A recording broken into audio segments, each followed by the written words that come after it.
Well, hey friends, thank you for joining us. Glad to have you here. We're in the middle of a series called Love, Think, Act, and we're answering questions like why do we exist and how do we know that our lives are moving in the right direction? And we're asking these questions both for ourselves as individuals and for ourselves as a community. And as we talked about in week 1, we saw that Jesus both gives us the answer and models the answer. And the answer to these questions is love. Love the Lord your God and love your neighbor as yourself. And to love is to love in a biblical sense, a holistic sense. To love with your heart and soul, with your mind, with your strength. It is to love like Jesus. And that is why we say at this church what we are all about is loving, thinking, and acting like Jesus. Now last week, Pastor Kevin walked us through what it looks like to love like Jesus, which is to have Jesus' heart. And he said that loving like Jesus is loving independent of circumstances. It's loving others regardless of how they treat you. It's a love that certainly contains emotions but goes far beyond emotions. It's a love that is both personal and practical. A love that is full of grace and full of truth. A love that's ultimately rooted in the love of God. The love of the Father for us. And so, loving like Jesus, as we said, is having Jesus' heart. It's being in a situation and asking yourself, what would Jesus' attitude be in this situation? What would his motivation be here? What would be Jesus' desire, his will for this other person? To ask questions like that is to try to love like Jesus. This week, we're talking about what it means to think like Jesus. And by that, we're talking about our thoughts, we're talking about our beliefs, our values, our worldview. Questions you might ask yourself if you want to be thinking more like Jesus is, how would Jesus see this person? How would Jesus view this situation? Because thinking like Jesus is seeing like Jesus. To think like Jesus is to see the world as Jesus does. It's to see everything the way that Jesus sees it. Now, thinking and seeing are something that we do grasp intuitively. How we think, how we see the world really determines how we experience it. And there's an easy way for us to know that that's true, right? That we might not agree with the exact percentages, but we've all heard the expression that life is 10% of what happens to you and 90% what you make of it. Again, those percentages might not be quite right, but the gist of it is something that I think we all accept here. And there's also a story that helps illustrate this really well. There's a lot of different variations of this story. It's been heard in many different places, but the gist of it is something like this. The story goes that once upon a time, there was a traveler who stumbled across a stone quarry in his travels. And as he approached the rock quarry, he saw 2 men working. And he went up to the first person and he just asked, "What are you doing here?" And the man replies, "I'm cutting rocks. It's back-breaking work. I am out in the sun all day. I am drenched in sweat. I'm covered in dirt. I'm exhausted. It's exhausting work. It's tiring, but I need to put food on my table, so I do it." And the traveler thanks the man for his time and moves on to the second person who's working. And he asks that person the same exact question. "What are you doing here?" And that man looks up with a gleam in his eye and he says, "I'm building a cathedral. It's backbreaking work. I'm out in the sun all day long. I am drenched in sweat. I am covered in dust. It's hard. It's tiring. But I am so grateful that I have a chance to do this because I am building a legacy. I am building something that people will be able to benefit from generation upon generation." And this simple story just reminds us that how you see the world, how you think, makes a huge difference to how you experience it. At this church, in this community, we want to think like Jesus. We want to see the world the way Jesus does. So what does that actually look like? We're returning to the same passage that we read last week, a passage in John 13.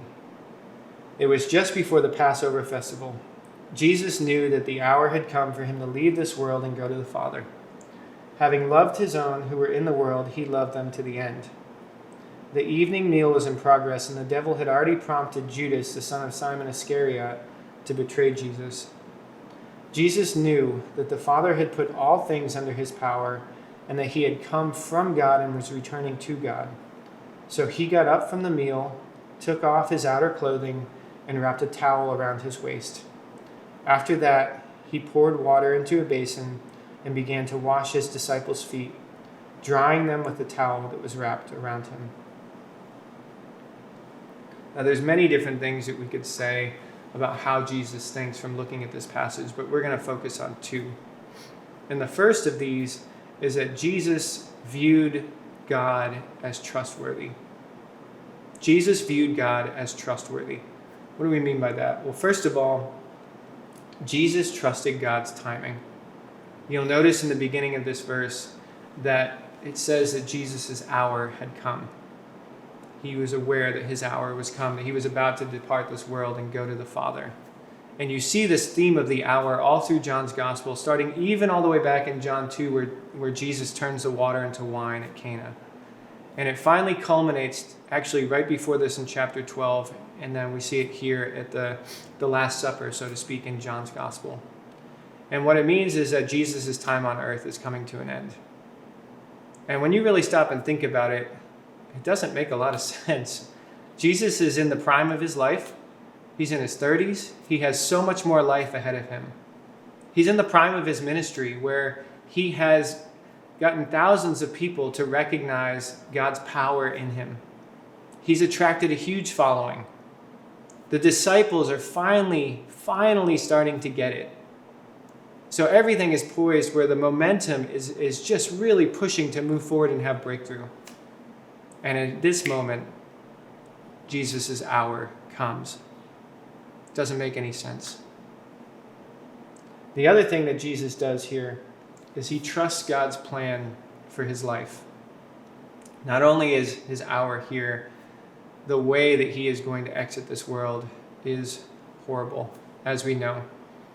What Jesus' hour means is that his crucifixion has arrived. Now, this is something that would be obviously horrendous for Jesus himself. The pain, the excruciating pain, the shame of it all. There's so many different dimensions to it. But if you think about it as well, how would that plan have looked to everyone else? You see that the disciples, for example, totally react against the thought of Jesus being crucified. We see that earlier in the Gospels. We even see it here. And in this scene, Jesus isn't being crucified, but what he is doing is humbling himself by acting as a slave. And we see Peter's response, and he's speaking for pretty much everyone in this. Lord, you will never do this for me. This is beneath you, Lord. This is not who you're supposed to be. And the same is true with the crucifixion, where Jesus would humiliate himself even far more than that. God's plan for Jesus' life didn't make sense to anyone else. It was the exact opposite of what people were expecting for a Messiah. And yet Jesus accepts it. He trusts that plan. How do we know he trusts it? Well, it's very clear. It's by what Jesus doesn't do. Note that it says that all power, everything has been given to Jesus by the Father. And note what he doesn't do. He doesn't try to use his superior intellect to dissuade Judas from betraying him. He doesn't try to use all of his power to get himself out of this situation. Instead, he accepts the Father's will for his life. He accepts God's timing. He accepts God's plan for his life. The Archbishop Luis Martinez from Mexico City specifically, says this: the best rule for the spiritual life is this: to receive moment by moment whatever God sends us, and to persevere at all cost with our soul united to God in spite of vicissitudes. Jesus trusted God. He trusted his plan. He trusted his timing. And we might say, why would you want to do that? Look at what it got him. But I want you to just notice here, and this is more implicit in the scene, of what Jesus receives by trusting in God. Note that he is not handicapped by fear, even though he's facing something that is incomprehensible to many of us. He is able to walk with calmness, with serenity, with intentionality, looking death straight in the face. He's not handicapped by fear or anxiety. From all external purposes, it looks like Jesus is perfectly at peace. Note the cadence of the verse, how Jesus carefully gets up, takes off his outer garment, ties a towel upon his waist, and goes one by one. There's no sense of hurry. There's nothing frantic. He seems perfectly at peace and measured as he goes about this. Notice also that there's no, from what we can tell, imposter syndrome that Jesus suffers from. He accepts the Father's will. He accepts his identity coming from the Father. He says later in this passage that the disciples call him Lord and Teacher, and they do so rightly. He knows what he is. He doesn't feel like he has to justify that to anyone else, even though the way that he executes his ministry looks nothing like what people expect. There's no imposter syndrome. There's no self-justification. There's no worrying about what other people think. There's just peace. And this is in a moment of great hardship. It's really those moments when life gets very difficult that you really know if you view the Father, if you view God as trustworthy. And we know that for Jesus to be able to do that, he had to believe, he had to know that God truly was good, that God truly knew him, knew his life, and knew what was best for him, that God was actually acting in his best interest, that God loved him, that God really was good, that God really was all-knowing and knew what was the right course of action, that God really was omnipotent, that God could bring about what was best in the end. As he surrendered himself to this plan, he was surrendering himself to a God that he knew was good and that loved him and that had the ability to do whatever and would use that power to bring about good. So Jesus, first of all, to think like Jesus is to view the Father as being trustworthy. It's to view God as being trustworthy. Secondly, we see here in this passage that to think like Jesus is to view power as a means for service. Note what it says here in John 13, 3 and 4. It says, Jesus knew that the Father had put all things under his power and that he had come from God and was returning to God. So he got up from the meal, took off his outer clothing, and wrapped a towel around his waist. Note what it says. The Father had put all things under him. Not just a few things here or there, everything that exists. All the money on earth, all the power on earth. Jesus could have done whatever he wanted in that moment. And what does he do? It says, so he got up from the meal, took off his outer clothing, and wrapped a towel around his waist. I like how the NIV translates it here. It says, knowing that God had put everything under his power, so he got up from the meal. Precisely because God gave him this power, he gets up and serves him in this way. And as we mentioned last week, taking off the outer garment and wrapping a towel around your waist was to assume the dress of a menial slave, the lowest of slaves. There are a number of Jews who considered foot washing the lowest job possible, and they said it was such a menial, such a low task that they insisted that Jewish slaves shouldn't have to do it. That it should be a job that was reserved for women or children or especially pagans, for Gentiles. And yet, Jesus assumes that role here. There's a similar verse in Matthew, and what we see in John 13 is that Jesus' actions are actually just a way of living out his teaching to the disciples. In Matthew 20, in the latter part of Matthew 20, you see the disciples arguing about who's going to be the greatest in the kingdom. And Jesus overhears this conversation. He knows they're having it. And it says that at that moment, he called them together and said, you know that the rulers of the Gentiles lord it over them, and their high officials exercise authority over them. Not so with you. Instead, whoever wants to become great among you must be your servant, and whoever wants to be first must be your slave. Just as the Son of Man did not come to be served, but to serve, and to give his life as a ransom for many. When we talk about greatness, when we talk about power, we're really talking about influence. They're very closely aligned. And when we think of power, when we think of influence, we think of power as being over other people. When we think of power, we think of how we can get other people to do what we ultimately want. When you have power, say you get a promotion, you're thinking of how it can benefit you. Now, instead of you having to do all those tasks that you didn't want to do, now you have somebody else that you can ask to do them in your place.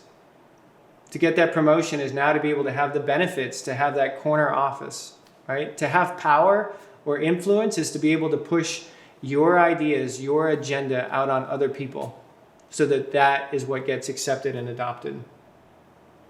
Power, in our mind, I think, is more of a means of us being served. We think about it as how we can influence others. Power we see as being over other people. We get them to do what we want. And because we think that way, we also see power as a scarcity, as a commodity that's scarce, because there is only so much power. When you have a hierarchy of one person over another, it creates power conflicts, power struggles, competition, because nobody wants to be on the position below where their free will is being controlled by somebody else. And so we scramble and fight against each other, and we ultimately are lonely. We have to do what we can to isolate ourselves from others, to protect our power base so that we don't suddenly become the ones on the bottom. We guard our positions of power. We hold information close. We hold our contacts close. We won't ever do something that makes us look foolish or puts us in a place of uncertainty, risk, instability in other people's eyes, because we don't want to have the chance that somebody will actually come and see an opportunity to usurp us and take our position. And so power in our eyes is being over each other. It's like people playing that game King of the Mountain, where you're just constantly trying to climb on top of each other to get to the top. It creates loneliness, it creates competition. But it's not so with Jesus. Instead of viewing power as being over others, Jesus views power as being for others. Power is actually under others. Power is there to lift people up. Jesus views power as a gift from God. Notice it says he knows that God is the one who had given him this power.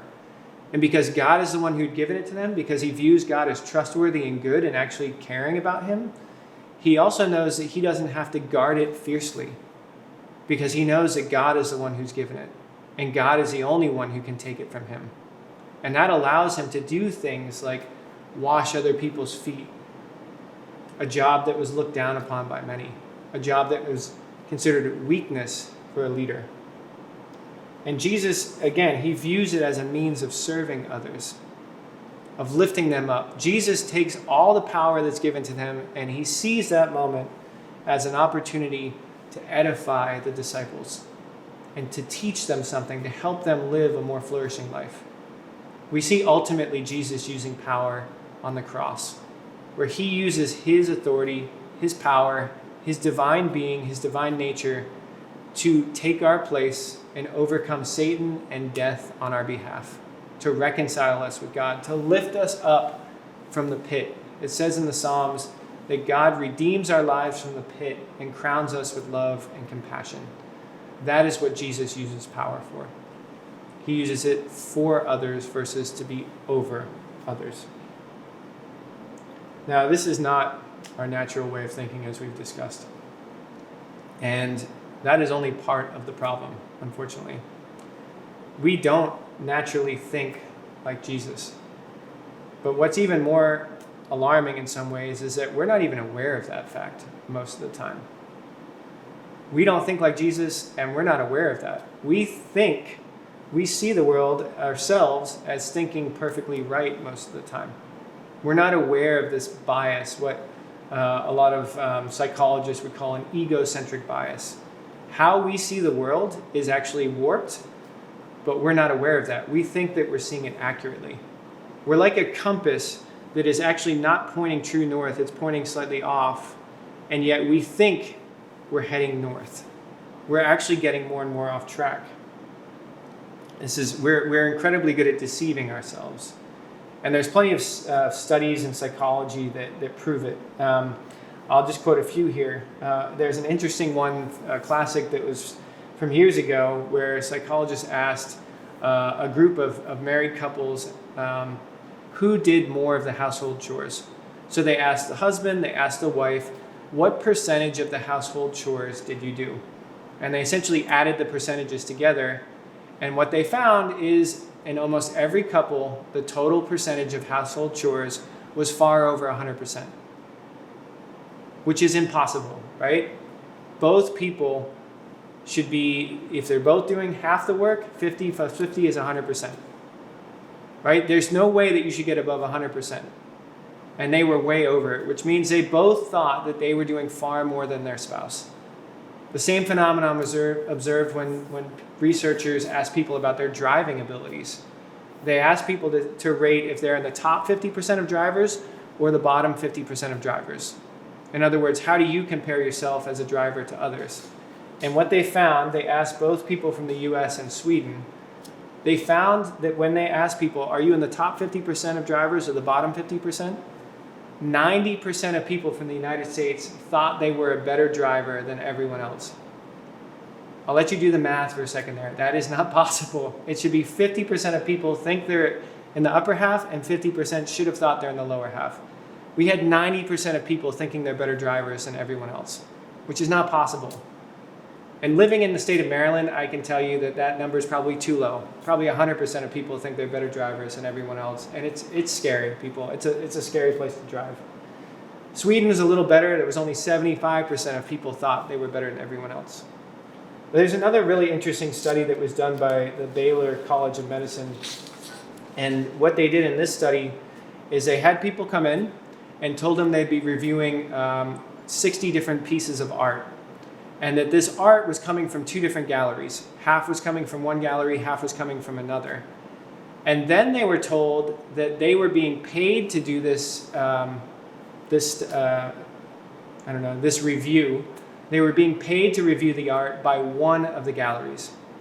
And what they did after this point is they had the patient go into an MRI, and they showed them each painting one by one.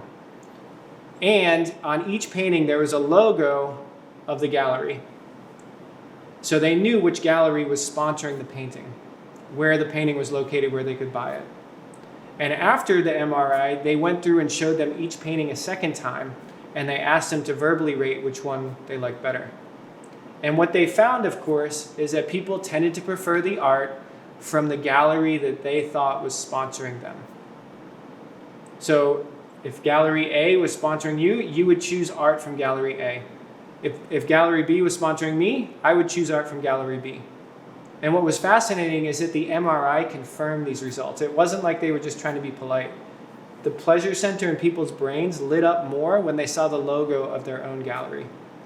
And what's fascinating is that when they were asked if knowing which gallery was paying for this review, they would swear on their life that it had absolutely nothing to do with their choices. But clearly it did. They were deceiving themselves. The same is true even in the health sector with doctors and pharmaceutical reps, or in the financial sector. There's an article in the Harvard Business Review where two professors, one at Harvard, one at Carnegie Mellon, say this. They say that financial auditors will be quite unconscious of their bias because it stems from human nature rather than any act of will. Research by psychologists and economists consistently shows that the human mind automatically discounts information that is inconsistent with what a person already believes or wants to believe and places disproportionate weight on information consistent with the person's beliefs and desires. In other words, we are all biased and we are not aware of it. We think we are being objective. We think we see the world clearly and we don't. There is another study, another book by a professor at Duke where he's looking at this egocentric bias, this self-deception. And this is how he summarizes his research. He says, human beings are torn by a fundamental conflict, our deeply ingrained propensity to lie to ourselves and to others, and a desire to think of ourselves as good and honest people. So, we justify our dishonesty by telling ourselves stories about why our actions are acceptable and sometimes even admirable. Indeed, we are pretty skilled at pulling the wool over our own eyes. As human beings, we are like a compass that is pointing north. Off north, I should say. How we see the world is skewed, and we are not aware of it. We think that we are seeing it in the right way, but we're not. The Bible calls this blindness. It calls it walking in darkness. We stumble around. We don't actually know where we're going. And it's not just the Bible that recognizes this. It's not just modern economists. For those who are familiar with the philosopher Plato, who lived centuries before Christ, he, in his book, The Republic, he describes the natural human condition as people who are prisoners in a dark cave. He says that we are chained. He says that what we see of the world is shadows that are cast by a fire, dimly lit shadows. What we think is all of reality, what we think is objective reality, are artificial shadows that are created by a dimly lit fire. We essentially live in darkness, and above us is the real world with light, sunlight, and all the things that we know. He says that our natural state is like living in a dark cave where we are chained, and we have no idea of what life is actually like. All right, hopefully time for some good news. We've said that we don't see the world the right way and that we're not even aware of it. How do we actually start to see the right way? How do we start to see like Jesus? And the answer is pretty simple. It's to be aware of thoughts, be aware of claims, truth claims, and then to actually test them with truth. Be aware of thoughts and then test them with truth. This can be for others when you're reading a book, when you're reading an article. What are they saying? What is the author's main point? What is the argument? And how does that argument weigh up to what you know from experience, what you would say truth is? You have to evaluate it, right? You have to think critically. Or for yourself, you have to be aware of your own thought patterns. You have to be aware of the things that you tell yourself, probably almost at a subconscious level most of the time. And most of these things that tend to be negative. I'm boring. Nobody likes me.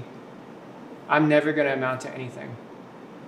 Everybody's going to see that I'm really a fake. God can't really love me. I'm too broken for that. Right? These are the type of things that go on in our head all the time. When we fail, see, I told you so. You're a failure. We have to be aware of those thought patterns, first of all, and then we need to counter them with truth. There's an exercise that I've seen in counseling, when I've been through counseling or I talk to others who've gone through it, where they ask you, just record your thoughts on a piece of paper, on one side of the paper, and then on the other side, for each one of the thoughts you've had, write a corresponding truth. And that is how you will start to free yourself from this mindset and start to see more objectively. The question is, with all of this, where are you getting your sources of truth? What are you looking to give you that truth that you're using to counter these thoughts, that you're using to evaluate all the different ideas that you hear? Where is that coming from? You have to stop and think about the fact that you are, just when it comes to the mind, just as much to the body, you are what you eat. We say that with regards to food, but the same is true with regards to content, with regards to claims about reality. You are what you eat. And if you are surrounding yourself with claims that are true, you're going to be living one type of life. And if you are surrounding yourself with ideas that are not true, you're going to live a different type of life. You're going to see the world completely differently. There's a famous example of a basketball player who was watching YouTube videos about a flat earth. And you know how the algorithms go. He just kept getting more and more of these videos about the fact that the earth is flat, arguing against a round earth. And he became so convinced of this because he was watching so many of these videos that he publicly stated that he believed the earth was flat and argued in favor of that view. Now, he has since recanted that opinion, but the point is, what you consume, what you eat, is what you become. And the other thing is, when you think about getting truth, again, where are you getting it from? If you are just getting it from other people, it's not going to be any more right in the end, because we are all pointing to the side. We are not pointing at true north.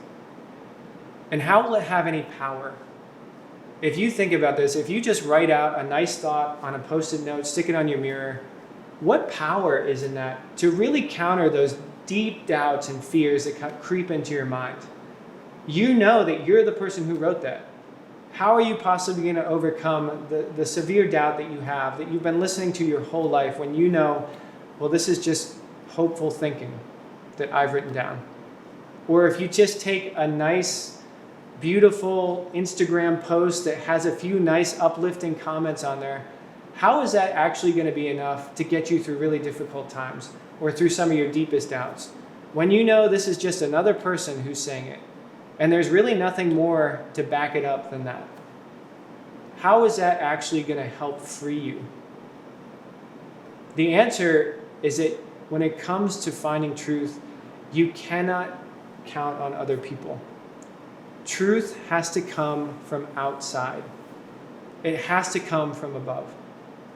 The way that you fix a magnet that is pointing off is to fix a compass that is pointing off is to take an external magnet that is strong that will help remagnetize it so it points north.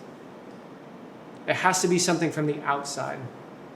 In the same way, Plato, who gave us this description of humanity as being ignorant of what the real world is like, trapped in darkness in a cave, says that the only way for people to get freed from that condition of ignorance is to have someone come down into the cave who has actually seen the light. That person has to come down into the cave and set people free by telling them what life is really like, what it is really about. And what's fascinating too is that Plato says, if that would actually happen, that somebody would come down into our world and try to start telling us what life is really like, do you know what would happen to that person? He says the prisoners would kill him. That it would make them so uncomfortable, that they would be so fearful of having to change, that they would actually kill him. And this was written 400 years roughly before Jesus ever came to be. See, the question is, how do you know who actually has seen the light? How do you know who really does know what truth is, what true north is? Somebody who sees clearly. There's many people that are making this claim. And Plato also gives us the answer to that question as well. And I remind you, the Republic was written in 375 BC.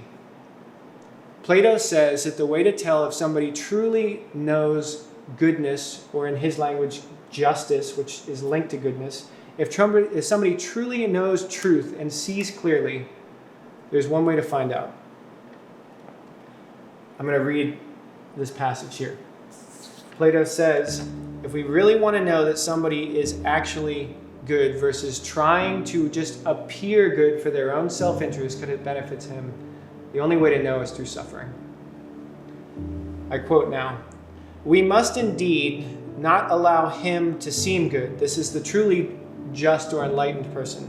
"We must not allow him to seem good, for if he does seem good, he will have all the rewards and honors paid to the man who has a reputation for justice.